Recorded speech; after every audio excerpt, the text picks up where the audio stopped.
sombra se suma otra sombra, la respuesta jamás se hallará.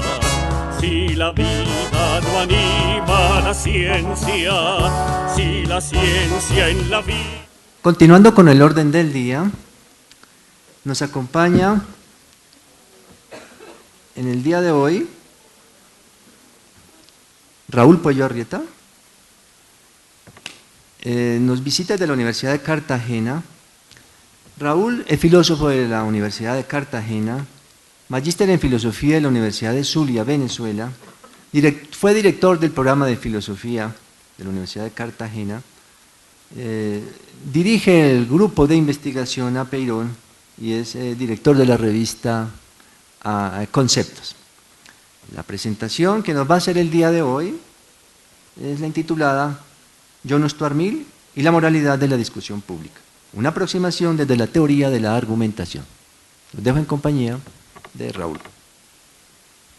Muy buenos días. En primer lugar, agradecer a las directivas de la Universidad Libre, en especial al doctor Rubén Duarte, el decano de la Facultad de Filosofía, y a Óscar Mauricio Donato, por acoger la propuesta del Grupo de Investigación Apeirón de desarrollar una mesa temática en este evento dedicada al pensamiento de John Stuart Mill, la cual además tuvo una primera versión esta misma semana, los días lunes y martes, en la UPTC en Tunja, ¿no? Igual muy agradecido con el profesor Elías Castro, ¿sí?, como moderador de la mesa, muy grato compartir con el profesor Esaúd y agradecer a ustedes su presencia, su disposición y su atención. Bueno,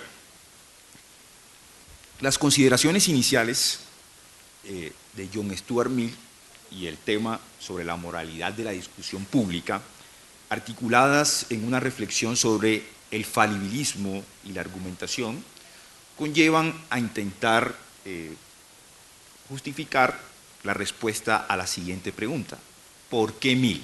La respuesta a eso, a esta pregunta inicial, se apoya en dos niveles. El primer nivel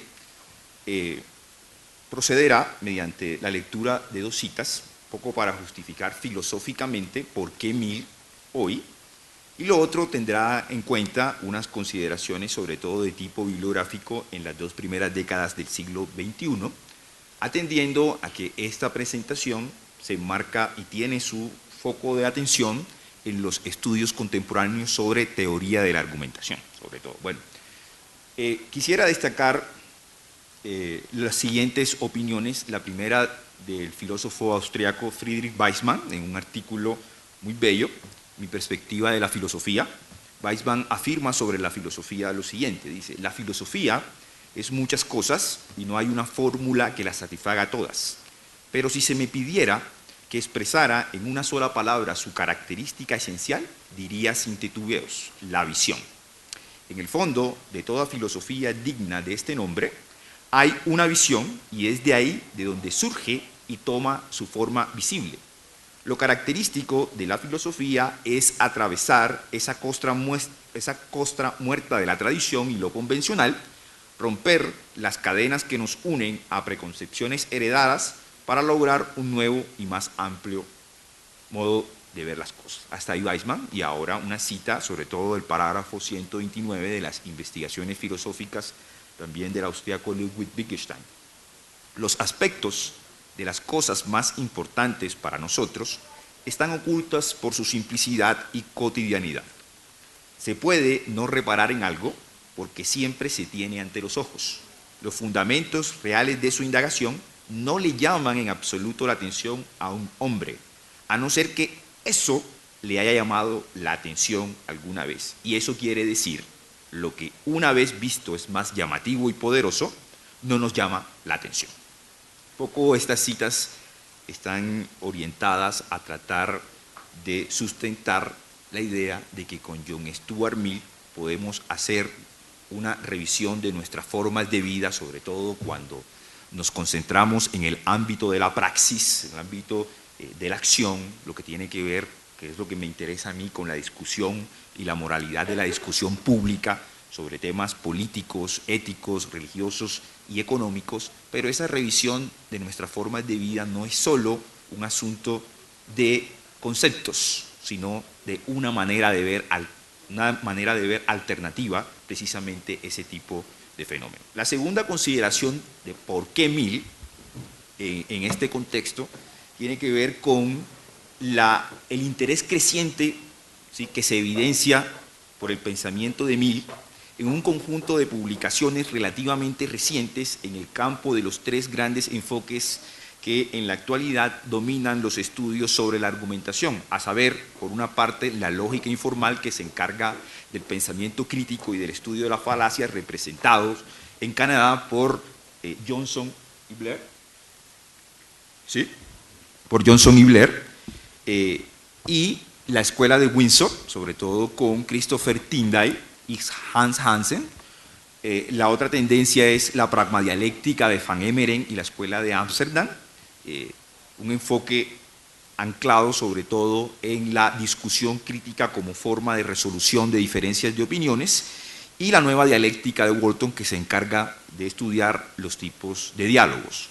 Entre las publicaciones más significativas en la primera década del siglo XXI vale la pena destacar las siguientes. Aquí quiero hacer una consideración. Por ejemplo, en el 2005, Mauri Finocchiaro, profesor en Norteamérica de la Universidad de Nevada, publica el artículo sobre la libertad de Mill y la teoría de la argumentación en un manual de texto muy influyente en Canadá. John Woods, Irving y Walton, en el 2006, le dedican todo el segundo capítulo de su manual de texto Pensamiento crítico, lógica y falacias al modelo de debate de John Stuart Mill. Son muy críticos, pero el hecho de que se le dediquen tiempo en el manual de texto ya muestra la importancia para la teoría de la argumentación contemporánea del pensamiento de John Stuart Mill. También en el 2006 encontramos un artículo de Hans Hansen titulado Mill y la pragmadialéctica, en el marco de un homenaje que se le hizo a Van Emeren. Frederick Rosen en el 2006 publica La filosofía del error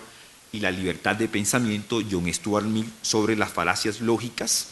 Eso en la primera década del siglo XXI. En la segunda década del siglo XXI encontramos no solo la publicación de artículos sobre nuestro autor, sino la edición de compilaciones o libros en los que se pone de manifiesto el marcado interés por establecer la conexión entre el pensamiento de Mill y el enfoque argumental e inferencial. Solo referencio tres, un artículo del 2014, el año anterior, titulado La filosofía de la persuasión de John Stuart Mill, y dos libros también recientes del año anterior de Mauri Finocchiaro, Mill sobre la libertad del argumento, que hace parte del capítulo 10 de su libro titulado Metaargumentación, una aproximación a la lógica y a la teoría de la argumentación. Y para cerrar estas consideraciones bibliográficas tenemos también de Hans Hansen el capítulo 9 de la compilación, ¿sí?, El sistema de lógica de Mill, un balance crítico. Eso nos muestra que a nivel internacional hay un interés muy marcado y muy creciente por las propuestas de Mill, vinculadas entonces a temas como lógica informal, teoría de la argumentación, teoría del razonamiento práctico, filosofía de la persuasión. Bueno, luego de esas consideraciones que pretenden justificar por qué Mill en este momento, me concentraré en la tesis de Mill sobre la libertad de discusión. Al inicio del capítulo 2 de su libro sobre la libertad, titulado De la libertad de pensamiento y discusión, Mill formula su tesis en consonancia con la idea de que el aceptar o rechazar ciertas creencias es algo intersubjetivo, en tanto el hacer gala de una opinión en modo alguno es un asunto de posesión personal que solo tendría valor para su dueño. Aquí quiero destacar el hecho de que, según Mill, precisamente detentar una opinión nunca es un asunto individual, siempre está de cara a la comunidad, lo cual nos remite inevitablemente a las consideraciones dialécticas de Aristóteles en Tópicos, aquello que es comúnmente aceptado, ¿sí?, por los sabios o por una mayoría entre ellos. Cito, ¿sí?, la consideración de Mill: pero la peculiaridad del mal que consiste en impedir la expresión de una opinión es que se comete un robo a la raza humana, a la posteridad tanto como a la generación actual, a aquellos que disienten de esa opinión, más todavía a aquellos que participan en ella. Si la opinión es verdadera, se les priva de la oportunidad de cambiar el error por la verdad. Y si es errónea, pierden lo que es un beneficio no menos importante, la más clara percepción y la impresión más viva de la verdad producida por su colisión con el error. Nótese que el argumento está presentado de una forma compleja, al articular tres tipos de esquemas argumentativos. El primero tiene la forma de un dilema, en el que su primera premisa afirma en términos de proposiciones condicionales que las alternativas planteadas conducen cada una de ellas por separados a resultados indeseables, a saber, un perjuicio. La segunda premisa, implícita en este caso, está conformada por los antecedentes de los condicionales y ofrece las alternativas mediante una disyunción. El punto es que cualquiera de las posibilidades señaladas nos lleva a una grave pérdida. Un poco parafraseando entonces ese dilema, nos encontramos que si se suprime o si se silencia una opinión que es errónea o es falsa, ¿sí?, se desprende como consecuencia un problema, un perjuicio. Si se suprime una opinión que es verdadera, ¿sí?, la consecuencia también va a ser un perjuicio, ¿sí? O se silencia una opinión verdadera o se silencia una opinión falsa, pero en consecuencia siempre vamos a llegar al mismo lugar, que es un perjuicio. Y no es cualquier clase de perjuicio.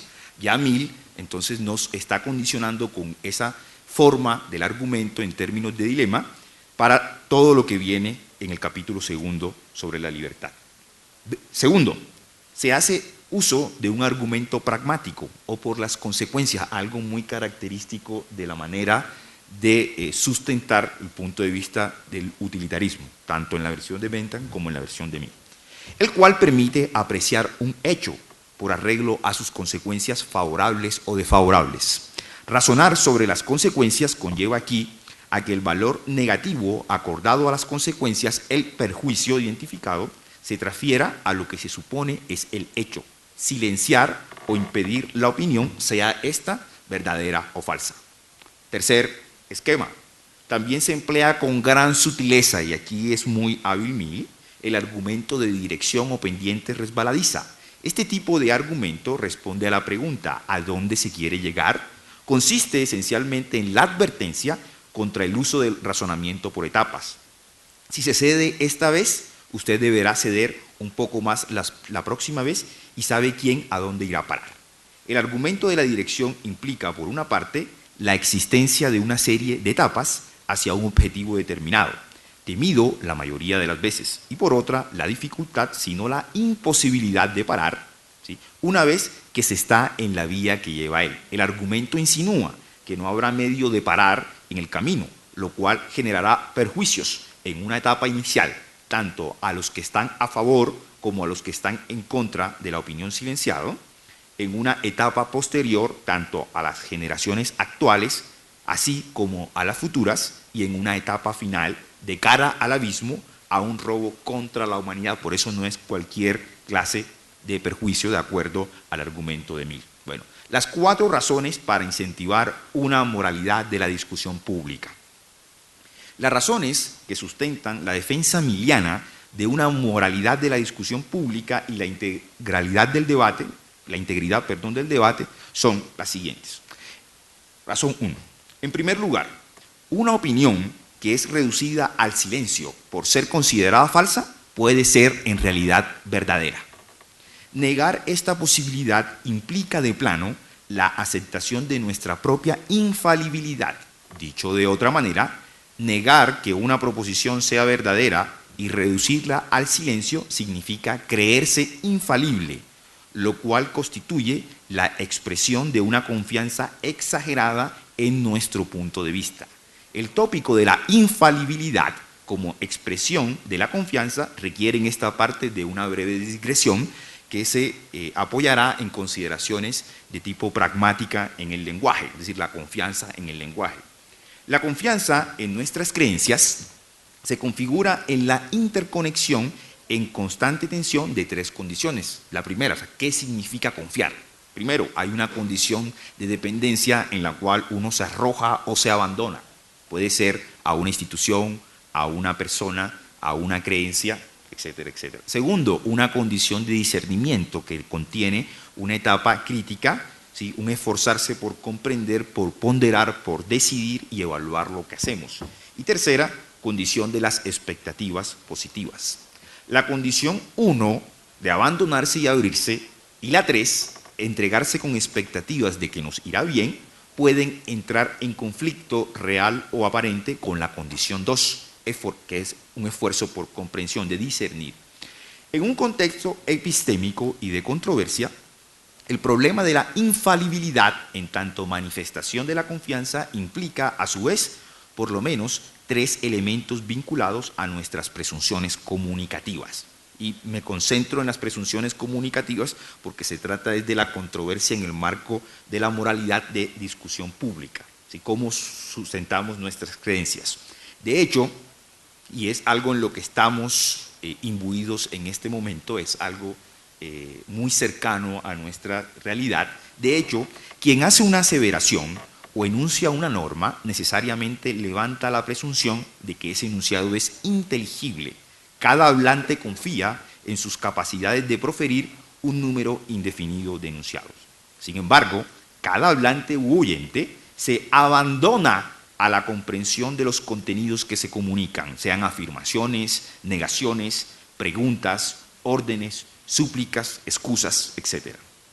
En otras palabras, cada primera persona, cada yo, confía por una parte en que es capaz de proferir un número indefinido de enunciados y por otra parte en que es capaz de comprender un número indefinido de enunciados, que la segunda persona del singular o del plural usa las palabras de modo lo suficientemente similar a como la primera persona la usa. Y por eso se puede enterar de lo que se afirma, niega, pregunta, ordena o desea.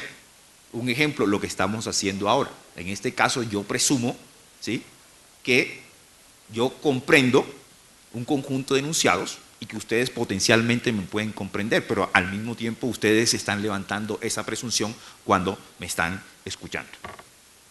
Así, quien escucha o lee un enunciado, como actitud básica, parte de la confianza, y este es el elemento clave, de que en general hablantes y oyentes aprenden el contenido, sentido, significado de las palabras o presunción de comprensión, ¿sí? Esa es nuestra primera manifestación de la confianza comunicativa, ¿sí?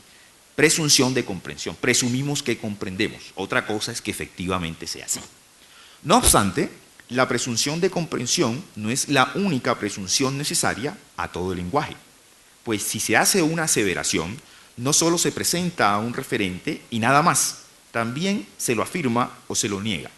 Nos comprometemos con su existencia o no existencia.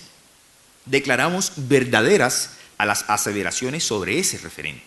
En efecto, en una situación habitual, hacer, por ejemplo, una afirmación implica aludir a un referente y así levantar una presunción de que esa afirmación es verdadera.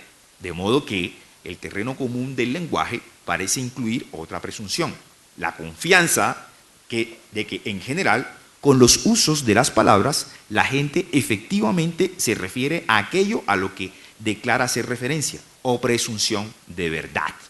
¿Sí? Entonces, segunda presunción, primero la de comprensión, segundo la de verdad. Pero las presunciones de comprensión y verdad no son las únicas que levantamos cuando se emite un enunciado o se manifiesta una creencia. De hecho, todo lo que decimos, lo decimos porque pensamos que podría aportar algo, porque creemos que posee algún valor. Un lenguaje radicalmente desinteresado sería un lenguaje vacío.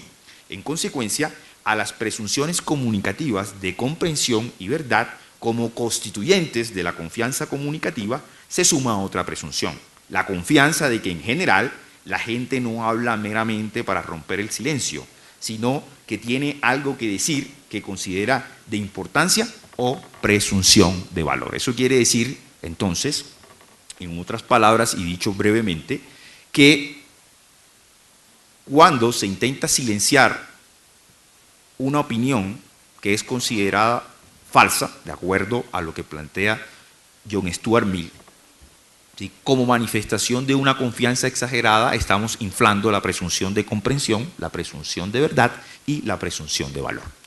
Luego de esta digresión pasamos a la segunda razón, ¿sí?, que esgrime Mill, y es, si bien la opinión reducida al silencio resulta ser errónea o puede ser errónea, también puede contener y con frecuencia contiene algo de verdad. Y como lo demuestra la historia, las opiniones generalmente aceptadas rara vez son del todo verdaderas. Solo por la colisión de opiniones adversas, plantea Mill, tiene alguna probabilidad de ser reconocida la verdad entera. En realidad, las verdades humanas son en su mayor parte verdades a medias. Así pues, la diversidad, de acuerdo con Mill, es deseable y la unanimidad lo será solo cuando surja de la más libre y completa confrontación de opiniones contrarias.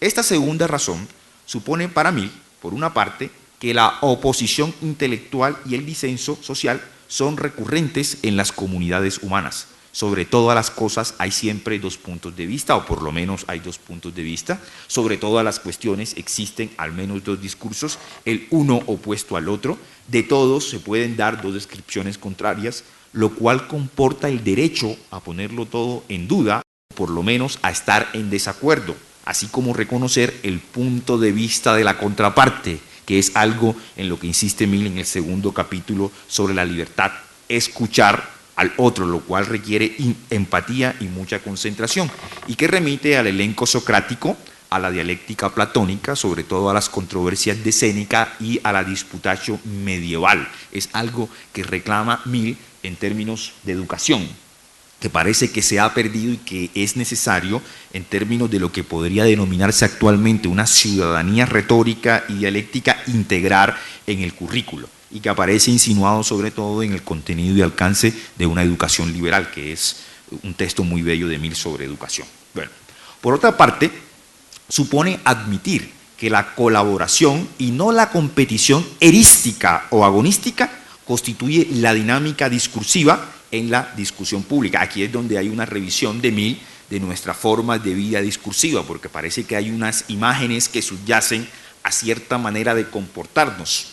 Aquí debo hacer alusión entonces de modo complementario a unos desarrollos de lingüística cognitiva, sobre todo con Lakoff y Johnson, en un texto maravilloso titulado Metáforas de la vida cotidiana. ¿Por qué? Porque tomar un punto de vista erístico o agonístico de la argumentación comporta asociar, ¿sí?, la argumentación con la imagen de la guerra, de que un debate es una batalla.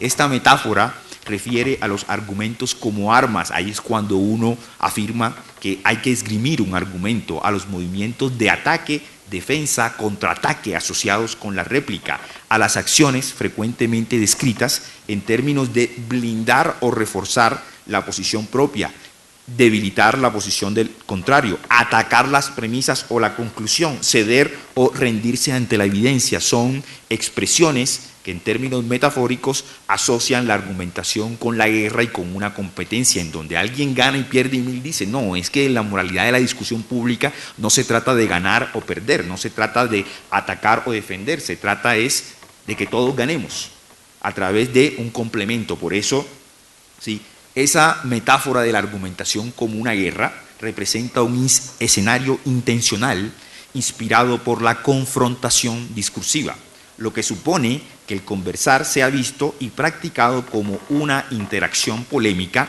en la que desempeñan un papel determinante los alegatos y las objeciones. Se trata de un proceder dinámico y susceptible de movimientos, estrategias, tácticas orientadas hacia un objetivo: vencer en la discusión, derrotar al contrario, defender la posición propia. En modo alguno se trata de comprender, que es el reclamo de Mill.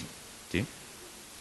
Una ilustración de la imagen de la argumentación como una guerra o combate lo encontramos en el caso de la erística, un poco que retrata a Platón en uno de sus diálogos maravillosos, sobre todo en el Eutidemo, que en la sección 271c a 272a. Procedo a leer el fragmento del Eutidemo en donde tenemos esa caracterización de la erística vinculada también al agón.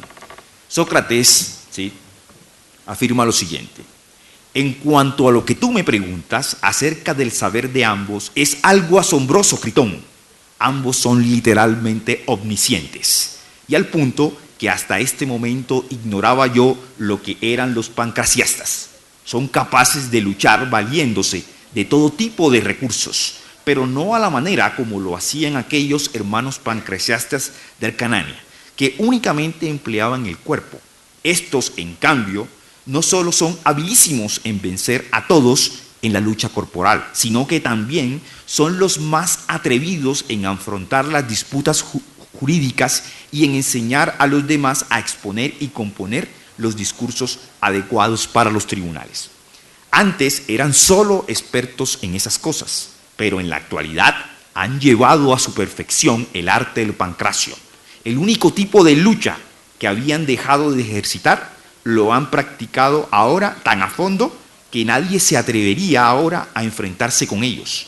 Tan diestros se han vuelto en luchar con palabras, ahí está, y en refutar cualquier cosa que diga, sea falsa o verdadera. Hasta allí Platón. El otro caso que complementa con la erística es el agón, la imagen del agón. El término griego agón remite a la contienda, el desafío, la disputa. Es un debate formal que tiene lugar entre dos personajes, usualmente con el coro actuando de juez. En el antiguo teatro griego, particularmente en la comedia del siglo V a.C., aquí tenemos a Aristófanes, sobre todo en Las nubes, Las ranas y Lisístrata, el agón encarna una convención formal en virtud de la cual la lucha entre los personajes debía planificarse de tal manera que proporcionara la base de la acción futura. El significado del término ha escapado de la circunscripción de sus orígenes clásicos para significar de manera más general el conflicto alrededor del cual gira una obra literaria o una contienda política. En un debate agonal en cuanto a conducta competitiva, de manera análoga a la erística, resulta imprescindible enmascarar cualquier duda, concesión o corrección de una idea. En los debates de esta clase se intenta a. Confutar, incluso en apariencia, recurriendo, si es el caso, a falacias. B. Poner en aprietos al interlocutor al inducirlo a que incurra en contradicciones, paradojas. Y C. Que el adversario se confunda. Sí. A diferencia de la metáfora de que la argumentación es una guerra, en las formulaciones que aparecen consignadas en el capítulo 2 de Sobre la Libertad, Mill asocia la argumentación y la moralidad de la discusión pública con una especie de camino que se recorre de manera cooperativa, con ayuda. Las personas se ayudan entre sí. Así que, con ayuda de la lingüística cognitiva, la metáfora de que argumentar es caminar, es tomar un camino, ir por un camino, ¿sí?, se asocia a varias frases que aluden a esta metáfora. Por ejemplo, la discusión no lleva a ninguna parte. El debate va bien encaminado o está desencaminado. Me he perdido en la discusión. La controversia nos ha llevado a un callejón sin salida. El diálogo es la vía para superar el conflicto de opiniones. Esta metáfora acentúa la índole procesal, y dirigida de la acción de argumentar. Apunta a los logros y fracasos que pueden darse tanto en el discurso del camino como en el cumplimiento de los propósitos trazados. La ilustración de la imagen del camino también la encontramos en Platón, sobre todo en el momento en que Platón está en Gorgias, ¿sí?, en su diálogo, en una discusión con Calicles, luego de haber pasado la controversia, o por lo menos el elenco socrático, con Gorgias y con Polo. Sócrates afirma lo siguiente, y cito esta breve sección de 487e en Gorgias. Sócrates afirma lo siguiente: evidentemente, sobre estas cuestiones, la situación está ahora así. Si en la conversación tú estás de acuerdo conmigo en algún punto, este punto habrá quedado ya suficientemente probado por mí y por ti, y ya no será preciso someterlo a otra prueba. En efecto, jamás lo aceptarías ni por falta de sabiduría, ni porque sientas excesiva vergüenza, ni tampoco lo aceptarías intentando engañarme, pues eres amigo mío, como tú mismo dices. Por consiguiente, y aquí está la clave de la imagen, ¿no?, cooperativa, la conformidad de mi opinión con la tuya será ya realmente la consumación de la verdad. La conducta cooperativa descansa en una finalidad informativa y de comprensión. cuando se trata de una participación inspirada en el deseo de aclarar ciertas cosas para luego decidir de un modo meditado y consciente. Lo que se busca es una solución al conflicto en el sentido del compromiso.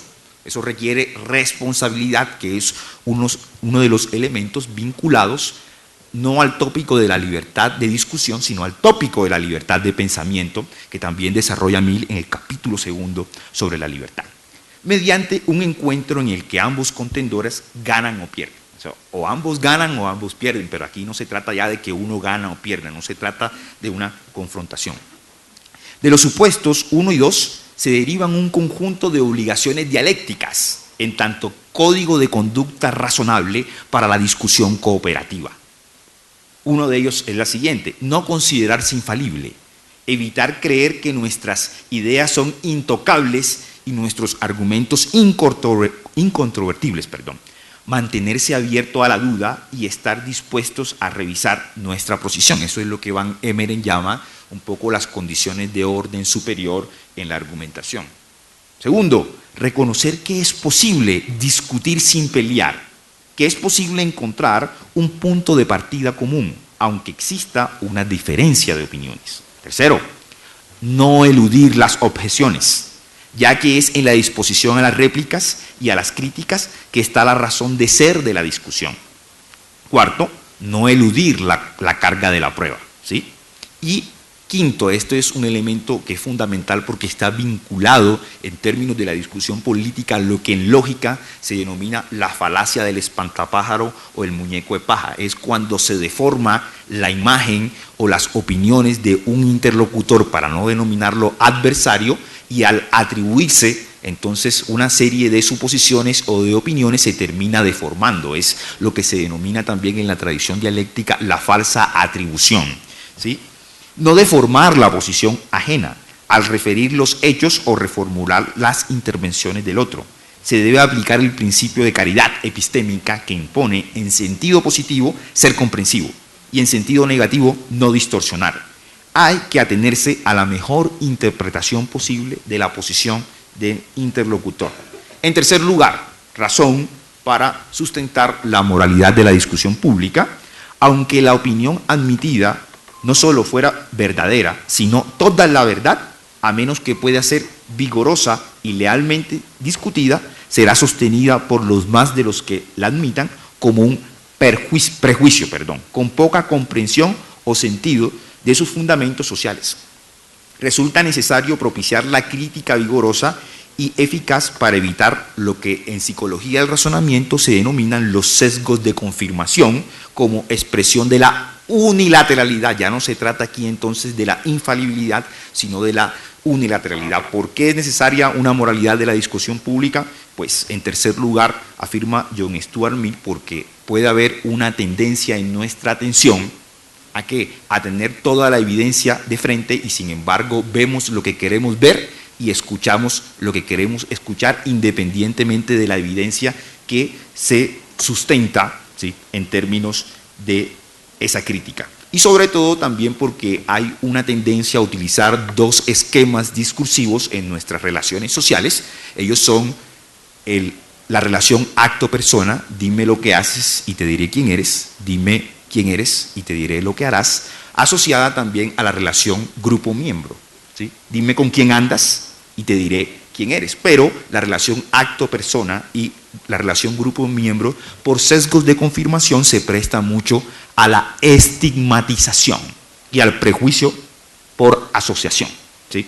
Lo cual entonces, ¿sí?, genera mucho prejuicio, mucho estigma y no contribuye a escuchar a la contraparte. Eso está vinculado a lo que ya Aristóteles consideraba entre los medios de prueba técnicos, el ethos, el logos y el pathos, y sobre todo el ethos, la credibilidad del orador como consecuencia del discurso. ¿Qué pasa cuando uno está discutiendo y hay una controversia o una polémica con una persona de la cual su discurso revela o genera cierto tipo de desconfianza o prevención? Puede tener muy buenos argumentos y sin embargo no nos va a persuadir y no nos va a convencer.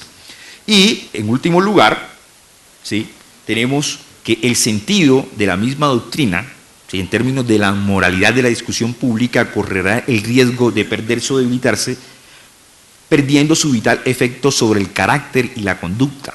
Cualquier dogma se convertirá en una profesión meramente formal, ineficaz para el bien, pero llenando de obstáculos el terreno e impidiendo el desarrollo de toda convicción real y sentida de corazón, fundada sobre la razón y la experiencia personal. Hay algo que se pierde en el punto de vista cuando se cierra el espacio a la discusión pública, y es el sentido, el significado sobre la base de sus supuestos y la intensidad de lo aceptado. Para recapitular, ¿cuáles son los aportes epistémicos del enfoque de Mill para los estudios de la argumentación y su pretensión de una moralidad de la discusión pública? Pues tenemos los siguientes. Primero, una reivindicación y un reconocimiento de la importancia de la falibilidad y de la contingencia en el ámbito de la praxis. Hay que ser muy cuidadosos con nuestras certezas, ¿sí? Tenemos certezas teóricas, pero también certezas prácticas, algo ya que Wittgenstein había explorado, sobre todo en Sobre la certeza, pero muchas veces ese tipo de certezas dan pie a un dogmatismo que no es solo en términos religiosos, sino puede ser político y económico, o a un escepticismo generalizado. Segundo, la importancia otorgada a la consideración de las objeciones y a las razones que apoyan los puntos de vista asumidos en la discusión. El escuchar a la contraparte, que es un elemento clave, y el reconocimiento de las consecuencias negativas de la unilateralidad de los prejuicios y de los sesgos, ¿sí? Así como apreciación del estatus verosímil de las verdades parciales contenidas en las opiniones defendidas o criticadas. Muchas gracias.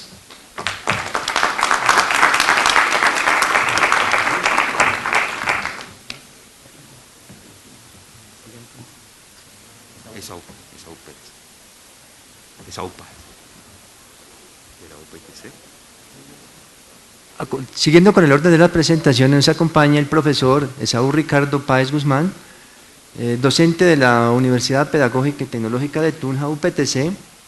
Nos va a hacer una reflexión sobre Mill en función del mercado y la educación. Nos dejo en compañía del maestro y al final haremos una ronda de preguntas que ustedes formularán.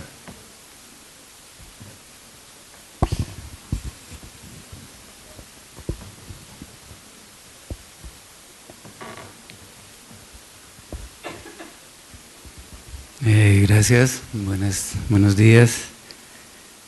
Agradezco la invitación a la Universidad Libre y la compañía de la Universidad de Cartagena, con nuestros amigos que hemos venido desde hace algún tiempo intercambiando esquelas y acrósticos entre las escuelas de filosofía, y eso nos ha hecho amigos. Y yo pues les confieso que estoy inhibido después de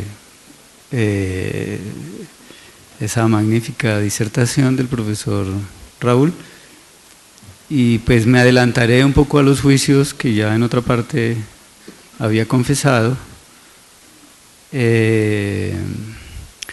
Declararme culpable del delito de calumnia, porque creo que cometo muchísimos de los delitos a los que el profesor Raúl advierte que no hay que hacer. La ventaja del profesor Raúl es que él ha leído a Mill y yo he leído a Mill, pero no tan a Mill, ¿sí? Lo que yo quiero compartir con ustedes son algunas notas sobre la educación y el mercado, no sobre, sino a propósito de John Stuart Mill.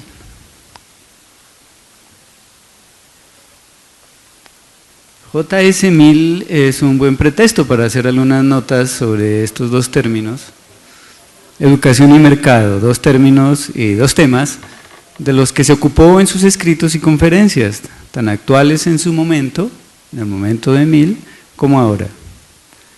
Por supuesto que en situaciones diferentes y quizás como conceptos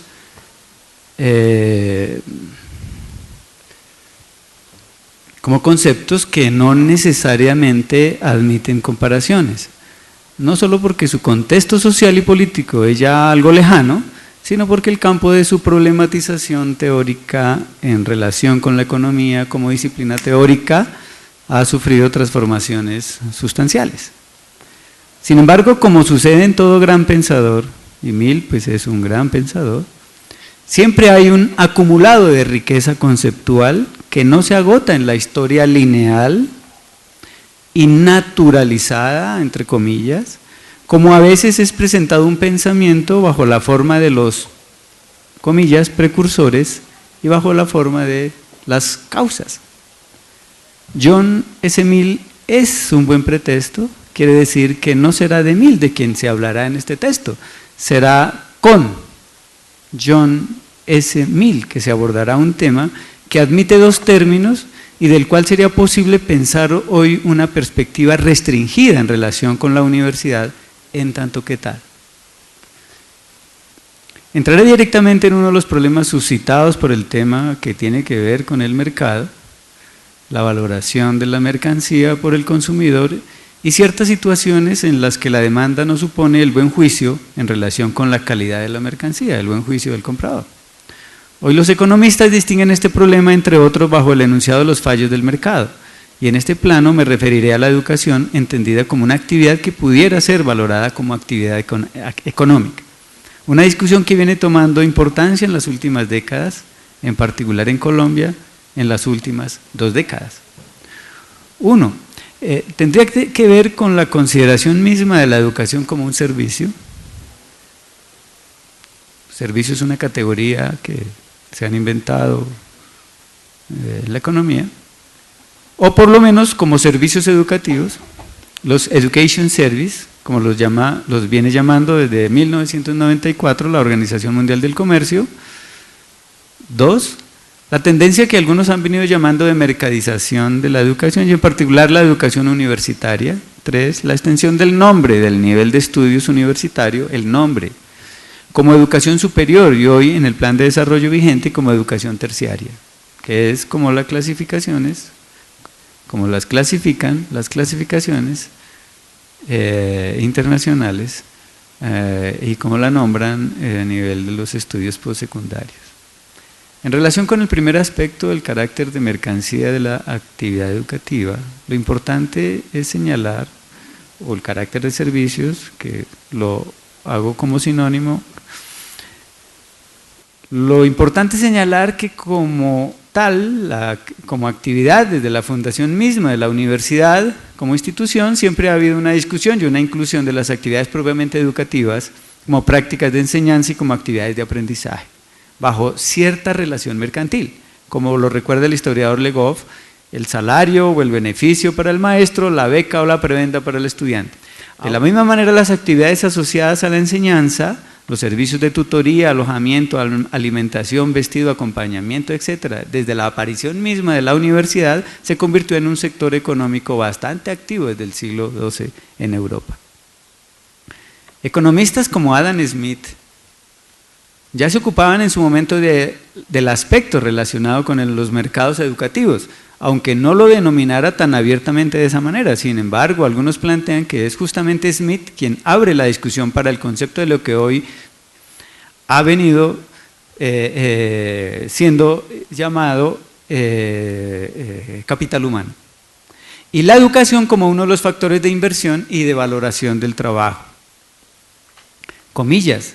Habla Smith, cuando se emplea cualquier máquina costosa debe suponerse que el servicio extraordinario que prestará durante su vida útil compensará el capital invertido en ella y producirá al menos una utilidad o una ganancia para su dueño. Un hombre educado a expensas de mucho trabajo y tiempo para cualquier empleo que requiera una habilidad y destrezas extraordinarias puede compararse con una de esas costosas máquinas. Por tanto, debe esperarse que el trabajo que él aprende a realizar compense también en su totalidad el gasto incurrido en su educación y genere al menos una ganancia similar a la de un capital de igual valor. Y esto debe ocurrir en un tiempo razonable, considerando la incertidumbre de la duración de la vida humana, de la misma manera que se considera la duración más cierta de la máquina. Cierra comillas. De alguna manera J.S. Mill también lo intuyó cuando afirmaba que, comillas, Si un ser humano considerado como objeto que posee capacidades productivas es parte de la riqueza nacional, cuando éstas pertenecen a otros hombres, no lo es menos cuando le pertenece a sí mismo, cierra comillas. En la misma perspectiva, posteriormente, estas transformaciones del concepto de trabajo, del trabajador y del salario, convertido en capital humano, convertido en empresa cuyas inversiones sobre sí mismo producen ingresos, no ya salarios. El trabajo se ha convertido hoy en la economía mundializada el trabajador se ha convertido en un empresario de sí. En este sentido, la educación hace parte sustancial de sus inversiones, pues se supone que las tasas de retorno se traducirán en ganancias e incremento del capital, en este caso, capital humano.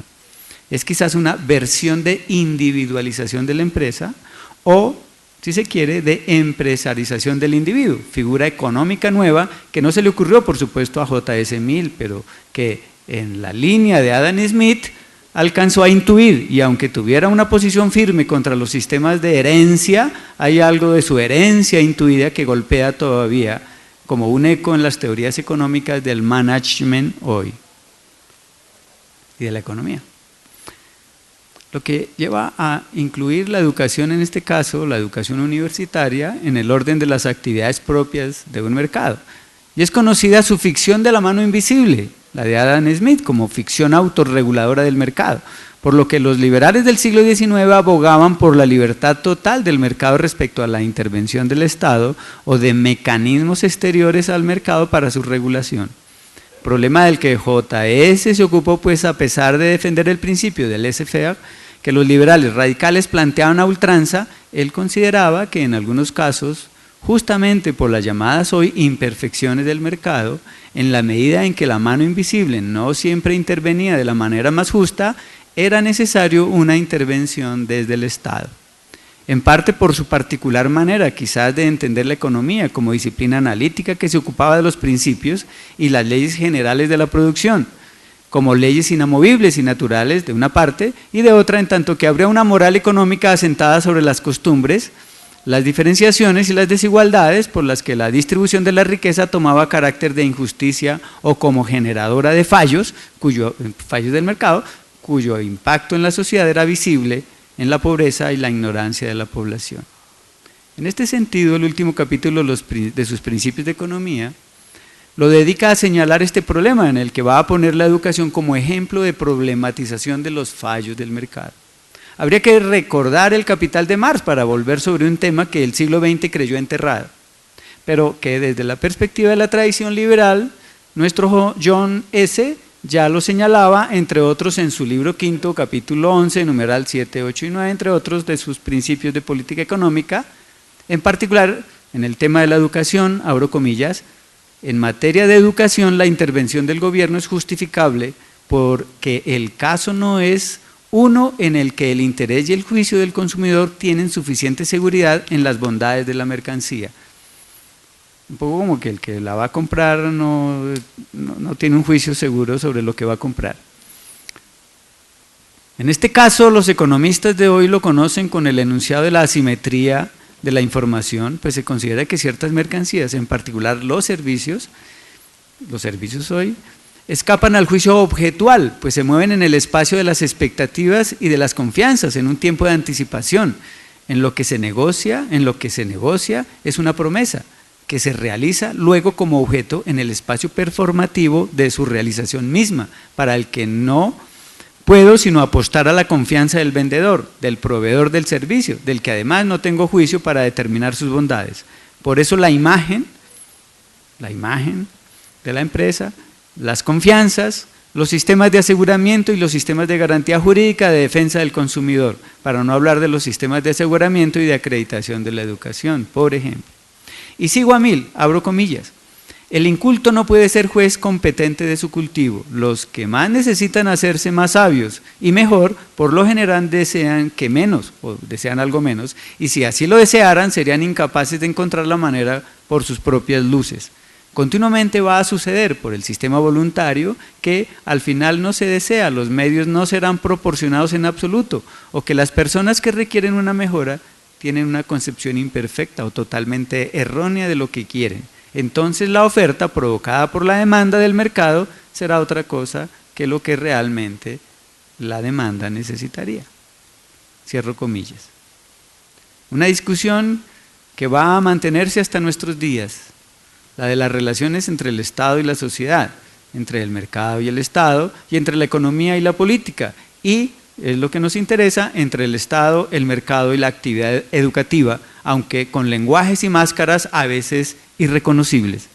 Para no ir muy lejos, recordemos las políticas recientes derivadas y desarrolladas a partir de los principios del consenso de Washington, en la década del 90, con sus Chicago Boys y sus consignas de bienvenidos al futuro, que precisamente levantaron la ficción de un mercado abandonado a la mano invisible del mercado, solo que esta vez bajo la forma idealizada de las expectativas y las elecciones racionales entre individuos racionales, principios de la economía. Habría que volver sobre los términos, como hoy la Organización para la Cooperación y el Desarrollo Económico, OCDE, la dueña de las pruebas PISA, la organización gemela de la OTAN, para apreciar la vuelta y la vigencia de las políticas, de las posturas políticas de J. Stewart y las políticas post-consenso de Washington. Las intervenciones de política se deben diseñar de modo que hagan menos probable la ocurrencia de acciones que generan grandes externalidades negativas, va a decir el señor Stiglitz. Es el redescubrimiento de que los mercados no son en general eficientes y que tienen fallos, generan externalidades negativas, arrastran a una sociedad a la quiebra si se les dejara a la mano invisible del mercado. Parafraseando de manera arbitraria, yo diría calumniosa, a Mill, con algunas lecciones aprendidas es un libro famoso del Banco Mundial. Parafraseándola de manera arbitraria a Mill, con algunas lecciones aprendidas, post-consenso de Washington, y que principalmente tienen que ver con ciertos ajustes y consideraciones de política surgida de algunas lecciones que se habían dado en el mundo y de las que habría que aprender un tanto tarde y al costo de la ruina de medio mundo para hacer más efectivas las nuevas políticas que hoy se proponen. Algunos enunciados de estas nuevas políticas son del orden de, enumero algunas, pero me interesa la última, cambio en las perspectivas de la política económica y aceptar y evaluar las fallas del mercado, las que inicialmente el consenso había pasado por alto como condición del concepto de su política económica, pero que con el propósito de esta reorientación volvían a ponerse en el plano privilegiado de las políticas. A pesar de los ajustes que tienen que ver con volver de nuevo atención sobre las instituciones estatales, las regulaciones estatales, la intervención estatal y los espacios de participación política de las sociedades y de los grupos sociales.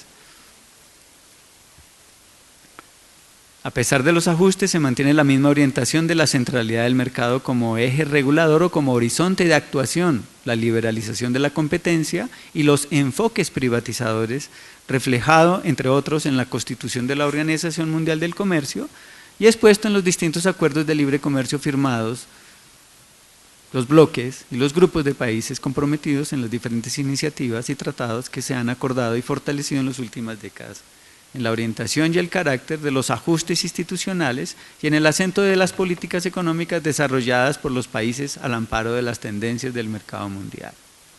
Pues recordemos, la Organización Mundial del Comercio incluye en su documento de fundación el acuerdo mediante el cual incorpora la categoría de servicios como sector constitutivo del mercado mundial.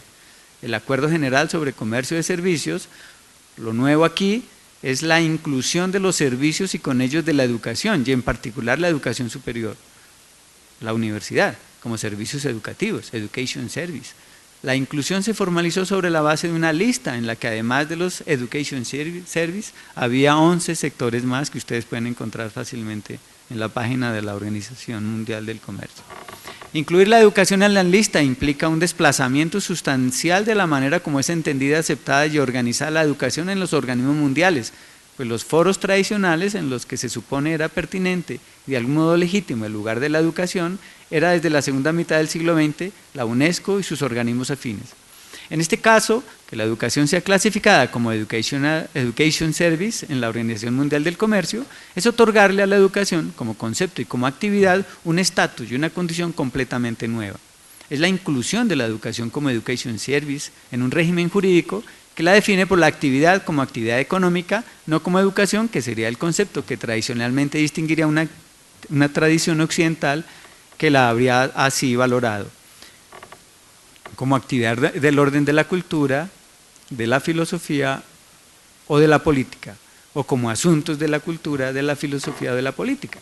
En esta nueva situación la educación se dejaría de valorar en tanto que tal y el peso de su definición se desplazaría hacia un tipo de actividad cuya semántica pertenece a un campo discursivo que le impone de hecho una condición completamente nueva, los servicios. La educación como un servicio comercial, inscrito, incluido en un organismo cuyo régimen de derecho y campo de actividad y de legitimidad es el del comercio. El mercado es otro lenguaje, otro cuerpo organizativo, otra política. En este sentido, el segundo aspecto que anunciábamos tiene que ver con lo que algunos han venido llamando la tendencia de mercadización de la educación universitaria, que más que privatización en términos jurídicos de la propiedad, es decir, las instituciones públicas, en este caso las instituciones educativas, no necesariamente pasan a manos privadas en términos de propiedad, aunque esa es una línea fuerte que ya fue probada en el sector de salud y de los servicios públicos domiciliarios, pero que en educación se mantienen como una especie de hibridación, un sector privado y otro sector público, a ser inducidos y tratados como organizaciones privadas, asignándole las formas organizativas propias de las instituciones privadas. La forma empresa se vuelve la forma organizativa de la universidad y los lenguajes propios de la empresa como organización privada orientada al mercado se convierten en los lenguajes de uso al interior y al exterior de la universidad. Términos como proveedor, cliente, usuario, competitividad y formas organizativas provenientes de la fábrica y la empresa, como la calidad total con sus definiciones de calidad, sus formatos y requisitos y su estructura organizacional, terminan por convertirse en la manera naturalizada de comportarse y expresarse las instituciones educativas, en este caso la universidad. Se incrementan los procesos llamados de tercerización de los servicios, que consiste en ir delegando actividades a empresas distintas para que se ocupen de actividades que la institución venía desarrollando, servicios generales, transporte, información, seguridad, contabilidad, auditoría. Y de otra parte se va desarrollando un proceso de privatización contractual interna entre los miembros y las actividades propias y sustantivas de la universidad. Habría que revisar los contratos y la letra jurídica de las comisiones de estudios, las becas, la asignación de proyectos de investigación, las salidas de campo, las prácticas, las nuevas modalidades de contratación de los empleados y los docentes, etc. En fin, la lista es larga, pero lo importante es señalar que en este segundo aspecto la llamada tendencia de mercadización no necesariamente implica cambio de propiedad en manos privadas, sino que puede implicar, y lo es con mayor fuerza, y menos visibilidad y problematización política, la transformación de las instituciones educativas desde adentro y desde afuera como una tendencia y como una política que podría llamarse como complemento a la tendencia de mercadización, la tendencia de empresarización de la universidad. Y el tercer aspecto, como corolario de las anteriores, tiene que ver con la educación universitaria, que en otros tiempos, de los que hablaba J.S. Mill, por ejemplo, en su discurso de posesión como rector honorífico de la Universidad de St. Andrews, tenía una noble imagen de la universidad, que la hace expresa y explícita en este discurso, que valdría la pena volver a leer, pues en él todavía en 1867 se creía en un tipo de educación, eso lo creía Mill de todas maneras, un tipo de educación universitaria que se asociaba con el saber y el conocimiento, en el que aún se creía que la universidad no tenía el objetivo de producir abogados, médicos o ingenieros competentes, sino formar seres humanos capaces y cultivados. Esta frase es de Mill. En contraste, el propio nombre, como se designa la universidad como tal, hoy desde hace algunas décadas ha venido tomando el nombre ahora familiar de instituciones de educación superior. Y como caso extremo, hoy no se nombran más que por la sigla, IES. Para cerrar, la ley 1753 del 2015 lo instituyó como educación terciaria, tal como las clasificaciones de la UNESCO, de la ONU y de la OMC nombran en sus listas y clasificaciones la educación postsecundaria, en la que incluyen la educación técnica, tecnológica, universitaria, para adultos y otros. Parecía un cambio menor, pero si bien un nombre no es más que eso, un nombre en política y en las organizaciones, un nombre a veces es la empresa misma, la institución misma. No es gratuito que hoy andemos peleándonos por aparecer que con nombres propios y perfil propio en los carteles y la publicidad. Algo nuevo traen los nombres. Habría que ver su procedencia y su política, su pragmática. Si ya no alcanzamos a ser maestros ni profesores, venimos en procesos de convertirnos en proveedores, agentes educativos u operadores de la educación. Y los estudiantes, los clientes y los usuarios, situados en los espacios que desde hace siglos, desde antes de JS 1000, ya se distinguían como el lugar de la oferta y el lugar de la demanda, el vendedor y el comprador, el productor y el consumidor, un nuevo lenguaje para un nuevo y viejo nombre, la universidad. Gracias.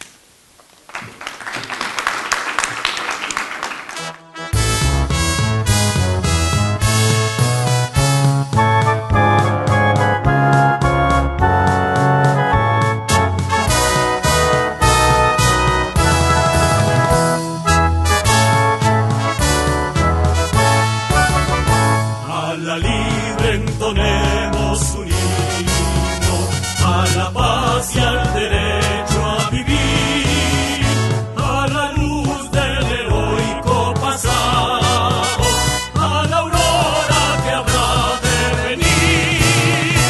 Una sombra se suma a otra sombra, la respuesta jamás se hallará. Si la vida no anima la ciencia, si la ciencia en la